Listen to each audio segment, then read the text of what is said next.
Jeremias. Ang 70 taong pagkabihan. Ika-25 kabanata. Ang mensaheng ito ay para sa mga taga-Huda. Ito'y ibinigay ng Panginoon kay Jeremias noong ika-4 na taon ng paghahari ni Jehoiakim na anak ni Haring Josiah ng Huda. Ito naman ang unang taon ng paghahari ni Nebuchadnezzar sa Babylonia. Sinabi ni Propeta Jeremias sa lahat ng taga-Huda at sa lahat ng naninirahan sa Jerusalem, sa loob ng 23 taon, mula ng ika-13 taon ng paghahari ni Josiah na anak ni Haring Amon ng Huda hanggang ngayon, ang Panginoon ay nakikipag-usap sa akin, at patuloy ko namang sinasabi sa inyo ang ipinapasabi niya, pero hindi kayo nakinig. At kahit na patuloy pang nagpapadala sa inyo ang Panginoon ng mga lingkod niyang propeta, hindi niyo pa rin pinansin at hindi rin kayo nakinig. Sinabi ng Panginoon sa pamamagitan nila, talikuran na ninyo ang mga masasama ninyong pag-uugali at gawain, para patuloy kayong manirahan magpakailanman sa lupaing ito na ibinigay ko sa inyo at sa mga ninuno ninyo. Huwag kayong sasamba at maglilingkod sa mga Diyos, at huwag ninyo akong gagalitin sa pamamagitan ng mga Diyos-Diyosan na ginawa lang ninyo, para hindi ko kayo parusahan. Pero hindi kayo nakinig sa Panginoon, lalo nyo pa nga siyang ginalit sa pamamagitan ng mga ginawa niyong Diyos-Diyosan. Kaya kayo na rin ang nagdala ng parusang ito sa sarili ninyo. Kaya ito ang sinasabi ng Panginoong makapangyarihan, sapagkat hindi kayo nakinig sa mga sinabi ko, ipapasalakay ko kayo sa mga sundalong galing sa Hilaga na pinangungunahan ng lingkod kong si Haring Nebuchadnezzar ng Babylonia. Lulusubin niya ang lupaing ito at ang mga mamamayan nito, pati ang lahat ng bansa sa palibot nito. Lilipulin ko kayo ng lubusan, at masisindak ang mga tao sa sinapit ninyo, at kukutsain kayo ng iba, dahil mananatili kayong giba habang panahon. Mawawala ang pagkakatuwaan at pagsasaya ninyo. Hindi na rin mapapakinggan ang pagsasaya ng mga bagong kasal. Wala nang gigiling ng trigo o magsisindi ng ilaw kung gabi. Magiging mapanglaw ang lupaing ito. Ang bansang ito at ang mga bansa sa palibot ay maglilingkod sa hari ng Babylonia sa loob ng 70 taon. Pero pagkatapos ng 70 taon, parurusahan ko rin ang hari ng Babylonia, pati ang mga mamamayan niya, dahil sa mga kasalanan nila, at gagawin ko ring malungkot ang bansa nila sa habang panahon.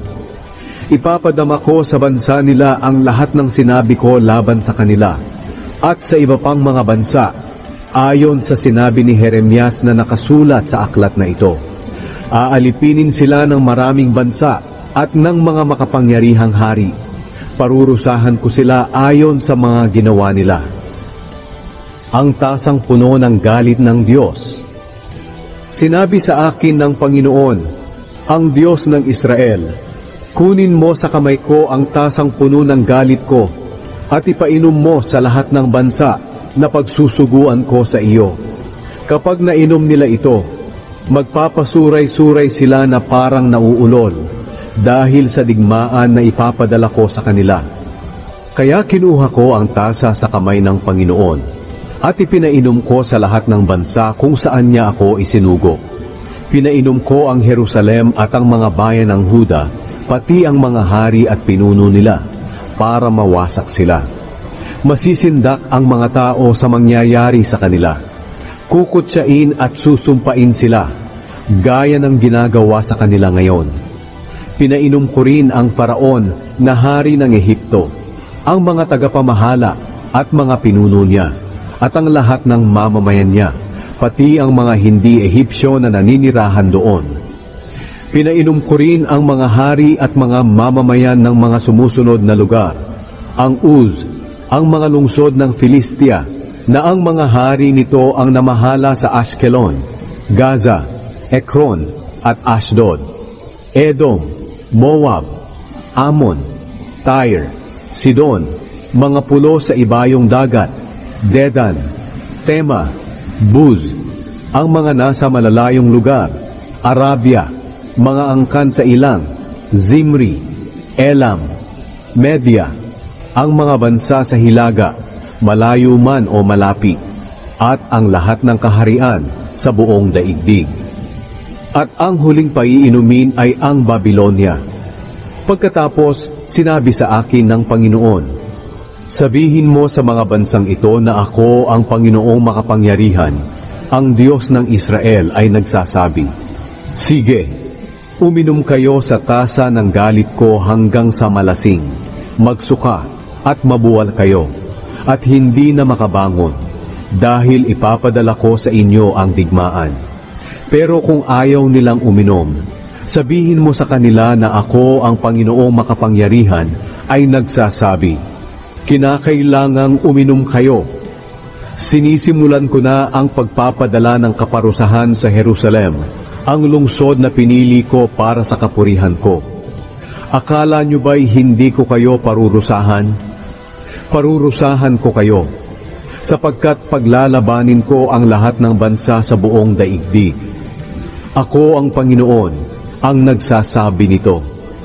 Jeremias, sabihin mo sa kanila ang lahat ng sinabi ko, at sabihin mo pa, sisigaw ang Panginoon mula sa langit, dadagundong ang tinig niya mula sa banal niyang tahanan, sisigaw siya ng malakas sa mga hinirang niya, sisigaw din siya sa lahat ng naninirahan sa daigdig na parang taong sumisigaw habang nagpipisa ng ubas. Maririnig ang tinig niya sa buong daigdig, dahil ihahablan niya ang mga bansa. Hahatulan niya ang lahat, at ipapapatay niya sa digmaan ang masasama. Ako ang Panginoon, ang nagsasabi nito. Sinabi pa ng Panginoong makapangyarihan, mag-ingat kayo, ang kapahamakan ay darating sa iba't ibang bansa na parang malakas na bagyo mula sa pinakamalayong bahagi ng mundo. Sa araw na iyon, maraming papatayin ang Panginoon at ang mga bangkay ay kakalat kahit saan sa buong daigdig. Wala nang magluluksa, magtitipon at maglilibing sa kanila.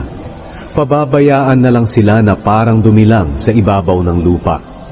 Kayong mga pinuno, umiyak kayo ng malakas at gumulong kayo sa lupa dahil sa kalungkutan, sapagkat dumating na ang araw na papatayin kayo, katulad ng pagkatay ng tupa. Madudurog kayo na parang mamahaling palayok na nabasag. Wala kayong matatakbuhang lugar at hindi kayo makakatakas.